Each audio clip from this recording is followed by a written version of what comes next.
बोलो श्री प्राणनाथ प्यारे की जय, श्री गुरु जी महाराज की जय। पहले आप पहचानो रे साधु, पहले आप पहचानो, पहले आप पहचानो रे साधु, पहले आप पहचानो। बिना आप चीने पार ब्रह्म को, बिना आप चीने पार ब्रह्म को, कौन कहे मैं जानो। पहले आप पहचानो रे साधु, पहले आप पहचानो। पीछे ढूंढो घर अपनो, तब कौन ठोर ठहरानो। पीछे ढूंढो घर अपनो, तब कौन ठोर ठहरानो। जब लग घर पावत नहीं अपनो, जब लग घर पावत नहीं अपनो, तो लो भटकट फिरत भर मानो। पहले आप पहचानो रे साधु, पहले आप पहचानो। पांच तत्व मिले मोहल रच्यो, ऐसो अंतरिक क्यों अटकानो। पांच तत्व मिले मोहल रच्यो, ऐसो अंतरिक क्यों अटकानो। या के आस पास अटकाओ नहीं, या के आस पास अटकाओ नहीं। तुम जाग के संशय भानो, पहले आप पहचानो रे साधु, पहले आप पहचानो। पहले आप पहचानो रे साधु, पहले आप पहचानो। नींद उड़ाई जब चिनोगे आपको, तब जानोगे मोहल यो रचानो। तब आपे घर पाओगे अपनो, तब आपे घर पाओगे अपनो। देखोगे अलख लखानो, पहले आप पहचानो रे साधु, पहले आप पहचानो। पहले आप पहचानो रे साधु, पहले आप पहचानो। बोले चाले पर कोई न पहचाने, परखत नहीं परखानो। बोले चाले पर कोई न पहचाने, परखत नहीं परखानो। महामत कहे माए पार खोजोगे, महामत कहे माए पार खोजोगे, तब जाए आप उलखानो। पहले आप पहचानो रे साधु, पहले आप पहचानो। बिना आप चीने पार ब्रह्म को, बिना आप चीने पार ब्रह्म को, कौन कहे मैं जानो। पहले आप पहचानो रे साधु, पहले आप पहचानो, पहले आप पहचानो। बोलो श्री प्राणनाथ प्यारे की जय। धाम के मोहलों सामग्री, माहे सुखकारी कई विध। अंदर आँखें खोलिए आई है निज निध। आई है निज निद। बोलो कृष्ण कन्हैया लाल की, श्री निजानंद स्वामी की, श्री प्राणनाथ प्यारे की, जुराज की, महाराजा छत्रसाल की, गुरुजी मंगलदास महाराज की, श्री कृष्ण प्रणामी धर्म की, तीनों पुरी धाम की, सर्व सुंदर साथ की, विलास विशेखे उपजा प्रणाम। उपस्थित धर्मप्राण शिरोमणि सुंदर साथ जी, माताएं, बहनें, भाइयों, देखिए हास विलास, प्रसन्न रहना ये मनुष्य का स्वभाव होता है। प्रसन्नता के साथ रहना, कैसी भी परिस्थिति आए अपने जो है मुद्रा जो है, चेहरे की मुद्रा को न बिगाड़ना, ये भी बहुत संयम की बात है, सोच की बात है। जरा सी घटना होती है तो हम लोग नाराज़ हो जाते हैं, निराश हो जाते हैं। निराश ही नहीं, हताश भी होते हैं ना। निराश होता है तो एक तरफ बैठा रहेगा, हताश होगा तो वो ऊपर नीचे दौड़ भाग परेशान नज़र आएगा। हताशा की स्थिति और जटिल होती है, निराशा उससे कुछ कम है। और आप देखिए कि एक प्रसन्न है, एक अप्रसन्न है। फिर अप्रसन्न को प्रसन्न किया जा सकता है, पर निराश को प्रसन्न करना मुश्किल होता है। तो आप देखिए कि कई लोग निराशावादी होते हैं, उनको आशावादी बनाना कठिन होता है, क्योंकि मेंटली वो निराशावादी हो गए। निराशावाद को जीवन में उन्होंने स्वीकार कर लिया, अंगीकार कर लिया। जैसे कई लोग स्टूडेंट होते हैं ना, हम पढ़ नहीं सकते, ऐसा उन्होंने दिमाग में बिठा लिया कि हम पढ़ नहीं सकते, नहीं पढ़ेंगे, क्योंकि निराशावाद को उन्होंने अपने विचार में समावेश कर लिया।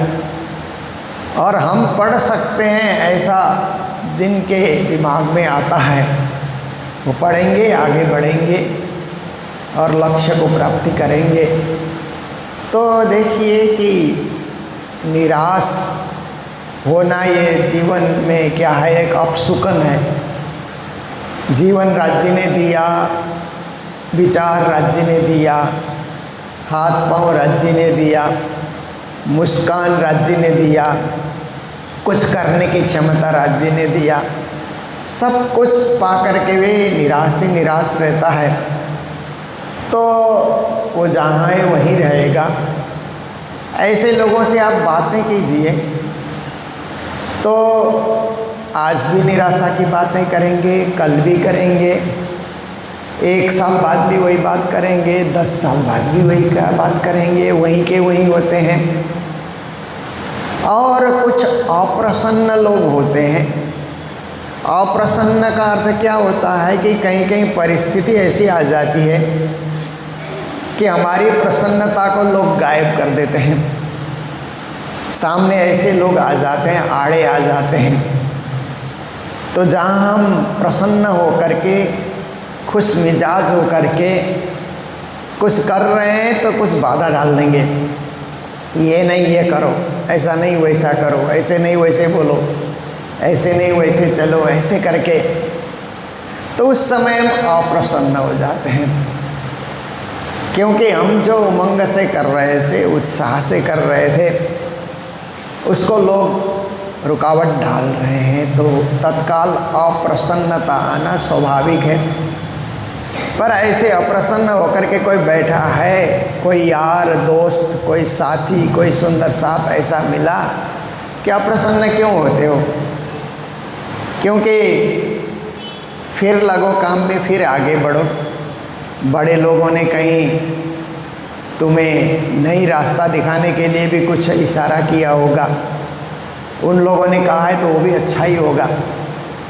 ऐसा करके जब हमें सही निर्देश देने वाले व्यक्ति मिलते हैं तो अप्रसन्नता तत्काल प्रसन्नता में बदल जाती है। जैसे बच्चों का स्वभाव देखिए कि कभी कभी बदमाशी करते हैं तो कुछ डांटा जाता है बच्चों को तो अप्रसन्न होते हैं। फिर थोड़ी देर में खाना तैयार है, आओ खाने के लिए आओ, ऐसा करके माँ बुलाती है तो फिर दौड़ करके आ जाते हैं, उसी टाइम प्रसन्न हो जाते हैं।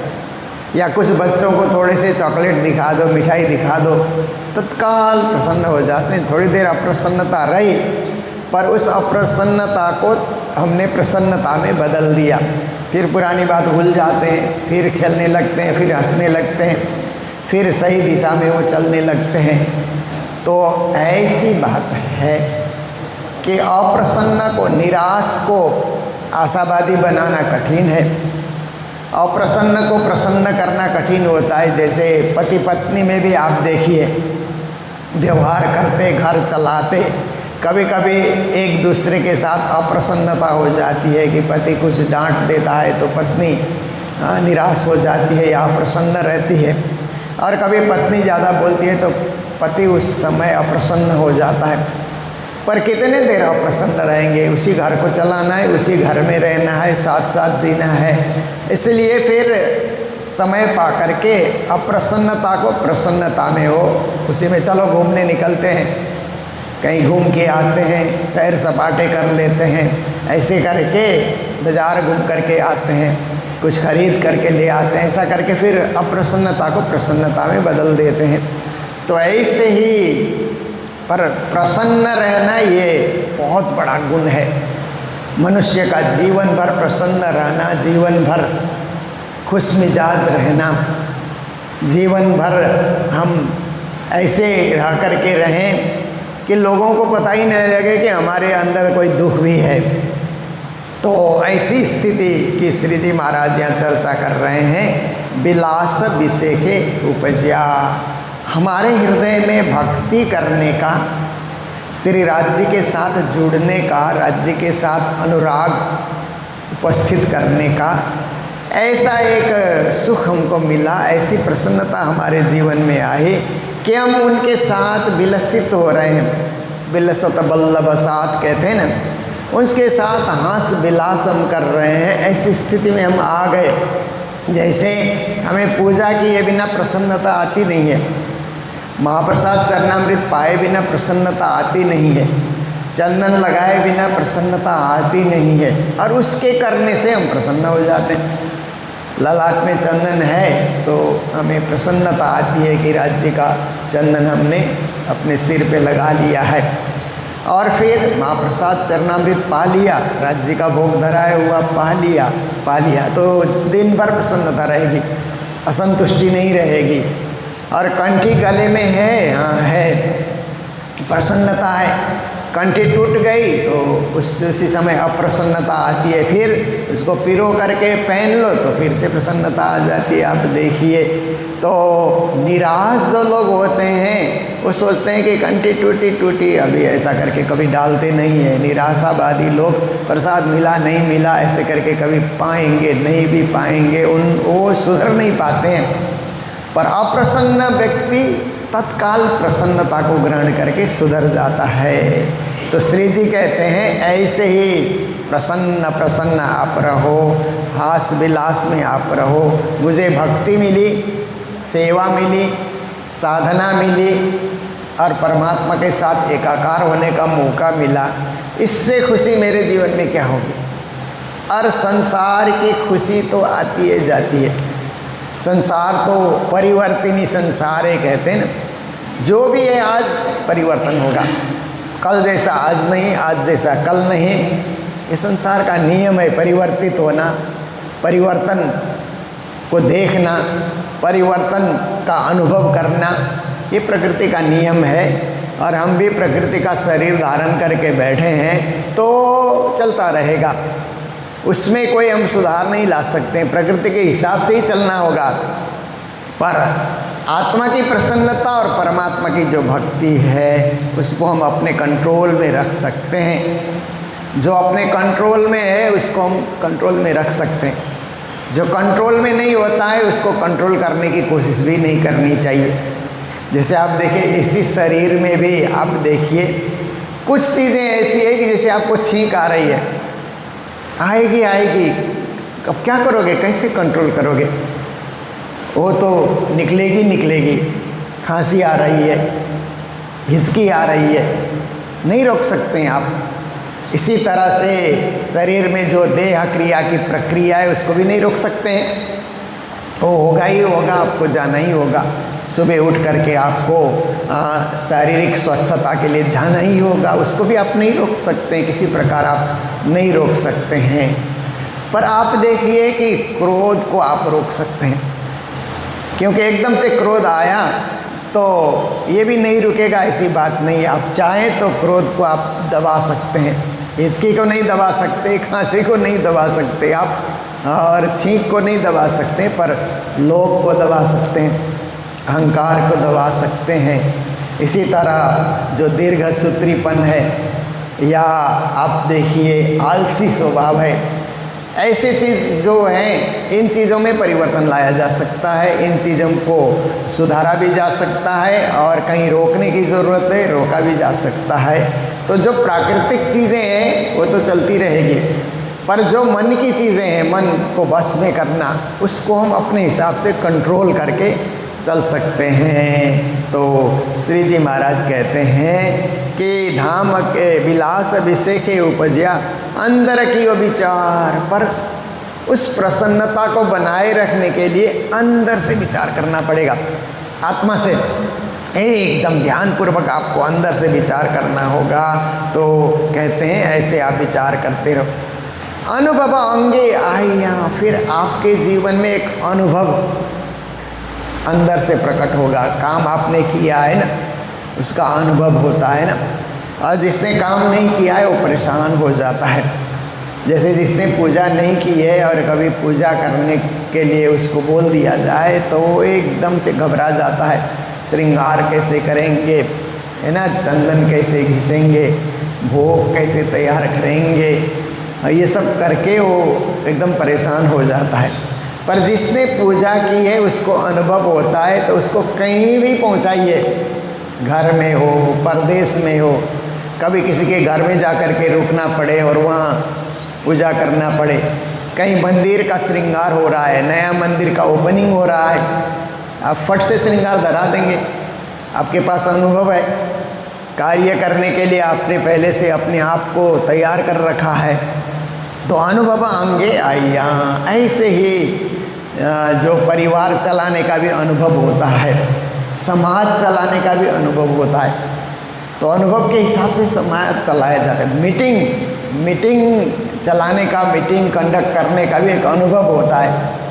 जिसको अनुभव नहीं, ऐसा सचिव आ गया मीटिंग चलाने के लिए, आप देखिए एक तो मिनट बुक में क्या लिखना है वो जानता ही नहीं, उसको आता ही नहीं है, क्योंकि उसको पता ही नहीं होता है वहाँ क्या लिखना होता है। वहाँ तो वो दिनांक आपको लिखना होगा, स्थान लिखना होगा, अध्यक्ष कौन है और किस लिए मीटिंग रखा जा रहा है, ये साधारण बैठक है, कमेटी का बैठक है, क्या है वो वहाँ लिखना होता है, पर उसको अनुभव ही नहीं है, तो उसी के लिए परेशान हो जाएगा। किसी को बोलेगा आप लिख दीजिए, आप लिख दीजिए। फिर मीटिंग चालू करना है तो पुराने रेजोल्यूशन को पढ़ा जाता है, वो भी उसको पता ही नहीं होता है।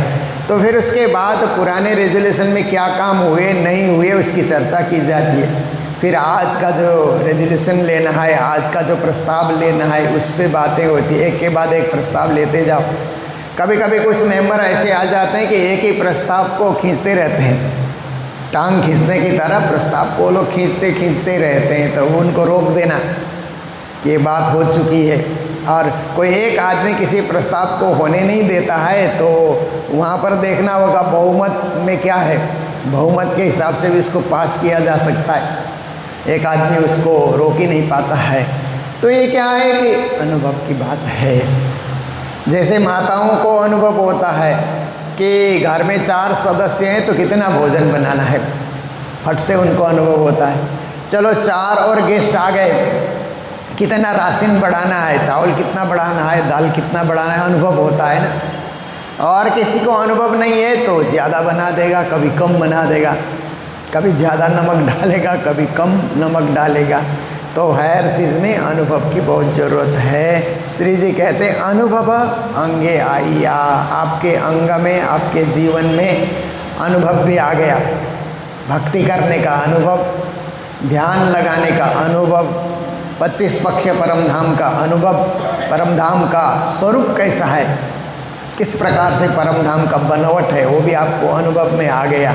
तो ध्यान लगाएंगे तो एकदम से परम धाम का ध्यान लगता है। रंगमहल अनुभव में आ गया तो 10 भूम का भवन, 201 पहल वाला भवन है ना, ऐसा करके फट से अनुभव में आ जाता है। अरे लाल वृक्ष आगे खड़े हैं, 100 सीढ़ी 20 सादे चढ़ना है, फिर वो 28 स्तंभ के चौक में प्रवेश करना है दरवाजे से, फिर वहाँ कमरों की हारे है ना, कब्रों की हारे, मंदिरों की हारे, थम्मों की हारे निहारते जाओ, फिर 4 चौरस हवेली पार करो, फिर मूल मिलाव में जाओ। ये सब अनुभव होता है, फिर फोटो देखने की ज़रूरत नहीं पड़ती है, अनुभव से अपने आप मूल मिलाव में पहुंच जाएंगे।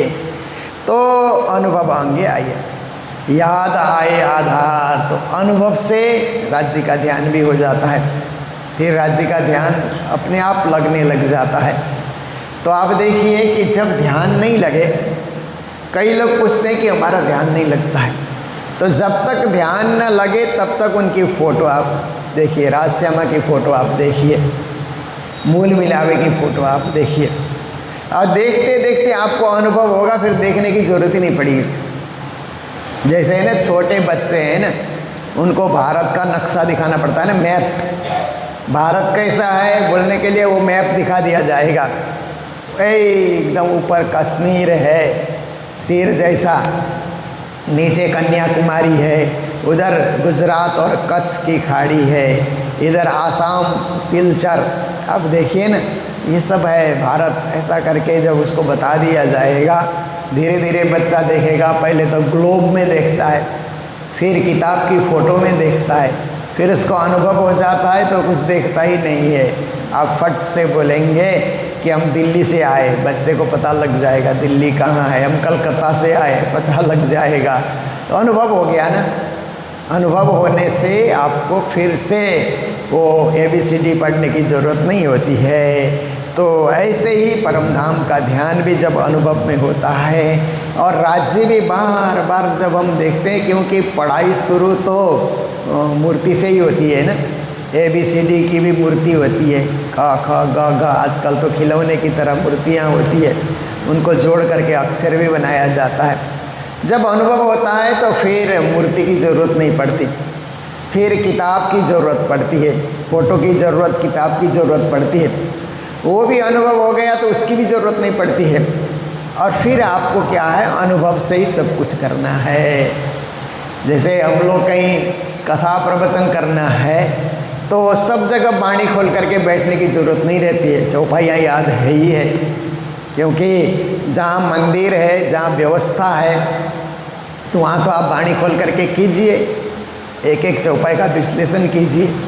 पर जहाँ ऐसी व्यवस्था नहीं, स्वरूप साहिब पधराने की, कहीं खड़े खड़े बोलना है या ऐसे कोई सम्मेलन में आपको बोलना है, तो आपको अनुभव है, आपके पास 50 चौपाई, 1000 चौपाई आपको याद है, तो आप उसमें से कोई चौपाई बोलिए। लोगों की जो है विचारधारा को देख करके, कैसे लोग बैठे हैं, क्या ग्रहण कर सकते हैं, उसको देख करके आप बोल लीजिए। अनुभव से आप बोल सकते हैं, तो अनुभव से ही राज्य भी ध्यान में आ सकते हैं। याद आए आधार, आधार धनी भी याद आने लग जाते हैं। दर्दे बिरहा के भी गला, और संसार में जब तक हम रहें दर्दी बन करके रहें। दर्दी मतलब राज्य से बिछुड़े हुए हैं, ऐसा भाव लेकर के। वो दर्द, कोई बीमार है, अस्वस्थ है, वो दर्दी नहीं। सांसारिक दर्द से सताया हुआ व्यक्ति है, उसको भी दर्दी कहा जाता है।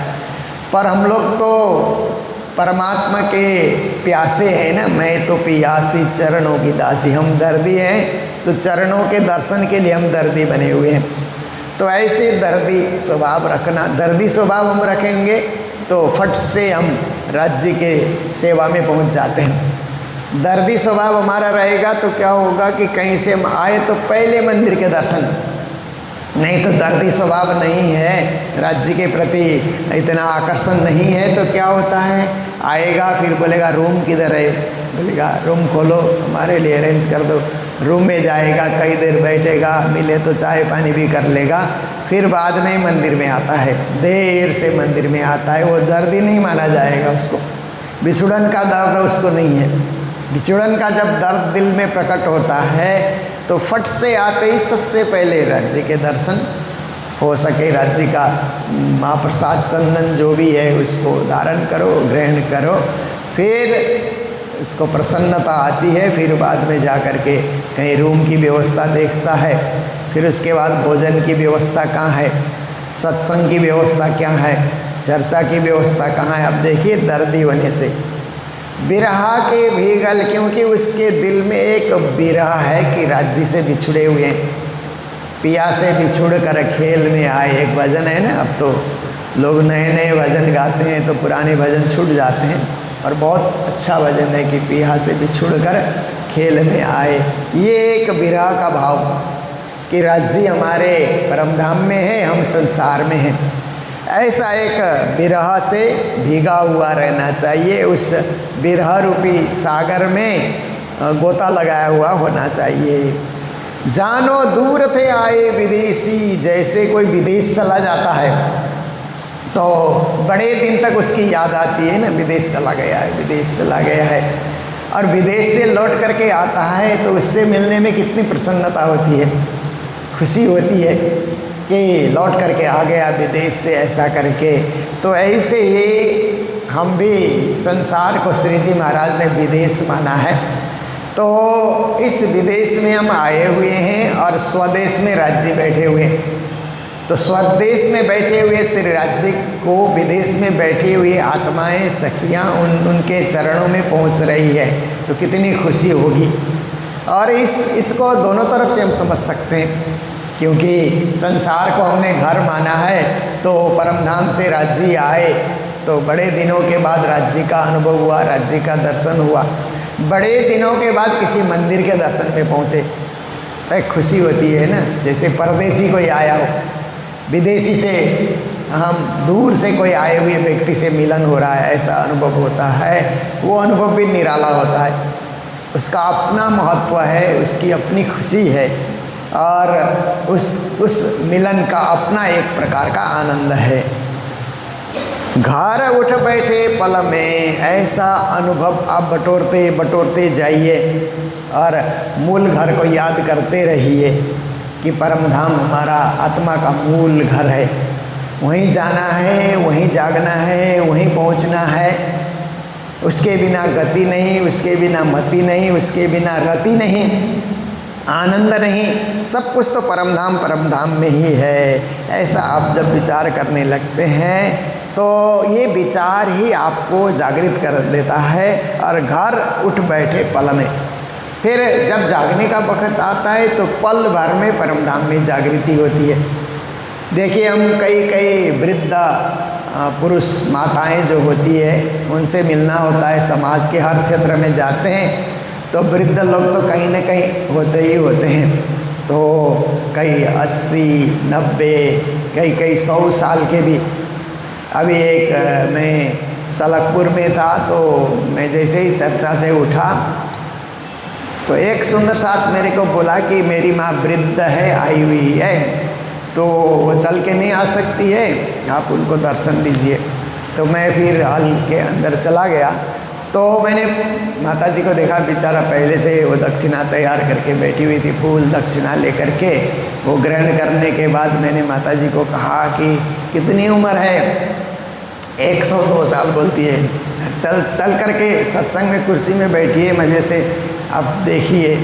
तो फिर यही है कि राज्य कब बुलाएंगे, ऐसे करके अब सबका यही होता है, वृद्ध होने के बाद तो यही सोचते हैं कि संसार का खेल बहुत देख लिया हमने, अब राज्य के चरणारविंद की प्राप्ति कब होगी, ऐसा सब लोग सोचते हैं।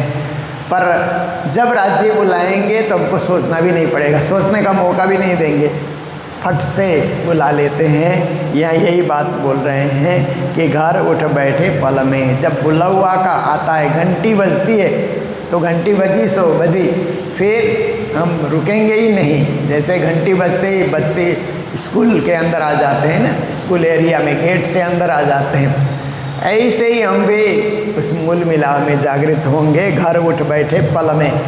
तो कहते हैं रामत दिखाई ऐसी, ये इस तरह का खेल राज्य महाराज देखा है। ऐसी रामत मतलब खेल राज्य दिखा रहे हैं कि फट से हमें परम धाम में जागना, इतने ही बैठे घर जागे धाम, बैठे यहाँ हैं, प्रतीक्षा कर रहे हैं, वेटिंग लिस्ट में बैठे हुए हैं ना। वेटिंग लिस्ट से टिकट कंफर्म होते ही कैसे हम ट्रेन में चढ़ जाते हैं ना, फट से फिर तो टिकट कंफर्म हुआ, फिर ट्रेन पकड़ लिया फट से और गंतव्य में पहुंच भी गए। ऐसे ही राज्य महाराज जब इशारा करते हैं, हम अपने से तो जा नहीं सकते, अपने से परम धाम से आए भी नहीं, जन्म भी हमने अपने से नहीं लिया, राज्य ने हमें जन्म दिया, और जाएंगे भी तो उनके आदेश से ही जाएंगे, अपने से नहीं जा सकते। अपने से तो उनका भजन कर सकते हैं, उनकी भक्ति सेवा सुमिरन कर सकते हैं, बाकी जाना आना हमारे हाथ में नहीं है, उन्हीं के हाथ में है। पर जिस दिन राज्य महाराज सोचते हैं कि अब इसको बुलाना है तो पल भर में ही सब कुछ हो जाता है। और इस खेल को देख करके हम अपने धाम की यात्रा, निज धाम, निज मूलपति, निज नाम और निजानंद का अनुभव तत्काल हम करने लगेंगे। जागृत अवस्था में पहुंच करके पर आत्म स्वरूप को लेकर के ये सारा कार्य राज्य के साथ प्रारंभ होता है। ऐसे ही कार्य हमें करना है, इसके लिए निरंतर हम लोग लगे हैं सत्संग में, चर्चा में, वाणी में और सत्संग में, तो इसी से जागृति होगी। तो आप सबको मालूम ही है कि अभी 28 तारीख को इस बार कुछ अधिक मास बीच में आने के कारण कुछ तिथियाँ जल्दी जल्दी आ रही हैं। तो गुरु जी के धाम गमन तिथि जो है वैशाख शुक्ल द्वादशी, वो 28 अप्रैल को है इस बार। तो उसमें पूरी अब तैयारी हम लोग करेंगे गुरु जी की तिथि की। एक ही दिन का कार्यक्रम होता है, सुबह हम लोग मंगल आरती से लेकर के फिर पारायण का पाठ हम लोग करते हैं, गोटा पारायण पाठ करते हैं, फिर गुरु जी मंगलदास जी को याद करके मंगल प्रवचन, मंगल गायन, मंगल भजनों का प्रस्तुतिकरण वहाँ पर होता है।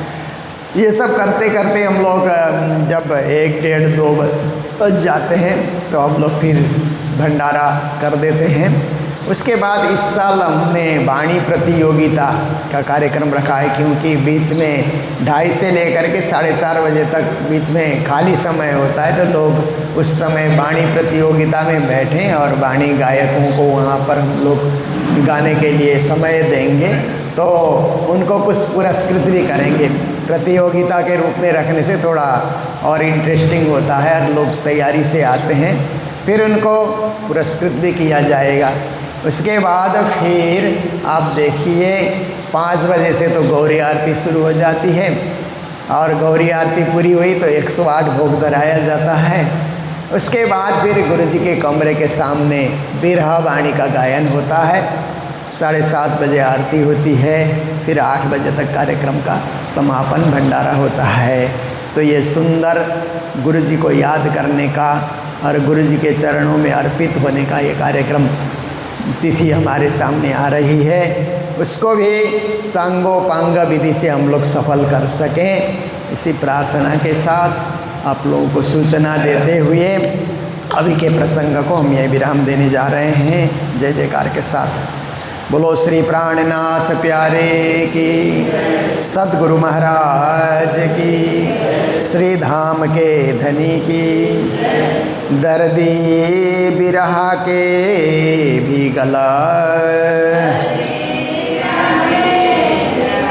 जानो दूर मनोरथ आए विदेशी, घर उठ बैठे पल में, रामत दिखाई ऐसी, रामत दिखाई ऐसी। बोलो श्री प्राणनाथ प्यारे की, श्री धाम के धनी की। प्रणाम।